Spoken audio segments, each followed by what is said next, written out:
लोकसभा चुनाव के बाद विधानसभा उपचुनाव 10 सीटों पर होने को है। ऐसे में योगी आदित्यनाथ के लिए शिक्षक भर्ती का मामला गले की फांस बनता जा रहा है। जहां एक तरफ विपक्षी दलों के निशाने पर सीधे तौर पर योगी आदित्यनाथ की सरकार है, तो वहीं दूसरी तरफ सत्ता पक्ष के भी तमाम बड़े नेता सरकार के इस फैसले की लगातार आलोचना कर रहे थे। एक बार फिर जहां हाई कोर्ट ने फैसला सुनाया, उसके बाद लगातार सड़कों पर प्रदर्शन हो रहे हैं, तो वही विपक्ष के निशाने पर सीधे तौर पर योगी आदित्यनाथ आ गए हैं। लेकिन योगी आदित्यनाथ को साथ कई लोगों से क्या मिल रही है बड़ी चुनौती, आज की इस रिपोर्ट में ये सब कुछ हम आपको दिखाएंगे भी और बताएंगे भी। दरअसल उत्तर प्रदेश में 69,000 शिक्षक भर्ती का मामला एक बार फिर गर्मा गया है।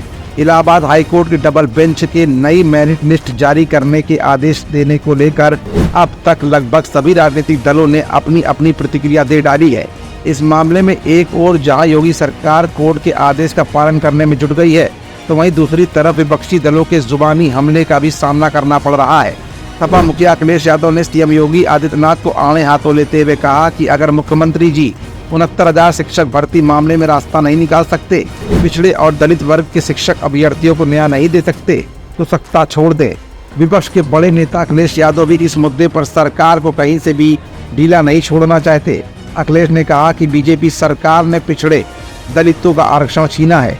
69,000 शिक्षक भर्ती में पिछड़ों दलितों को न्याय नहीं मिला। बीजेपी सरकार ने अपना भ्रष्टाचार और गलत काम छिपाने के लिए शिक्षक अभ्यर्थियों के भविष्य के साथ खिलवाड़ किया है। उन्होंने कहा कि पिछड़े दलित वर्ग के सभी नेता भाजपा छोड़कर पीडीए के साथ आए। इस मामले को लेकर बसपा सुप्रीमो मायावती ने भी योगी सरकार को लताड़ा है। मायावती ने कहा कि हाई कोर्ट के फैसले से साबित होता है कि सरकार ने अपना काम निष्पक्षता और ईमानदारी से नहीं किया। इस मामले में खासकर आरक्षण वर्ग के पीड़ितों को न्याय मिलना सुनिश्चित हो।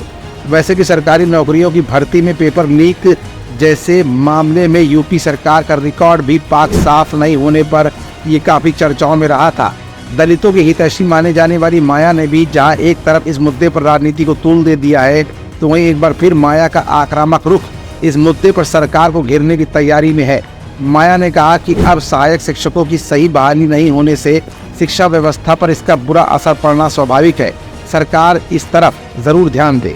विपक्ष तो विपक्ष सरकार के साथी भी इस मुद्दे पर राजनीति करने में कहीं से पीछे हटने को तैयार नहीं है। अब तक योगी आदित्यनाथ से पंगा ले रहे उप मुख्यमंत्री केशव प्रसाद मौर्य चुप बैठे हुए थे, लेकिन इस मुद्दे पर उनकी भी प्रतिक्रिया अब सामने आने लगी है। उप मुख्यमंत्री केशव प्रसाद मौर्य के साथ साथ केंद्रीय मंत्री अनुप्रिया पटेल समेत कई नेताओं ने कोर्ट के फैसले का स्वागत किया है।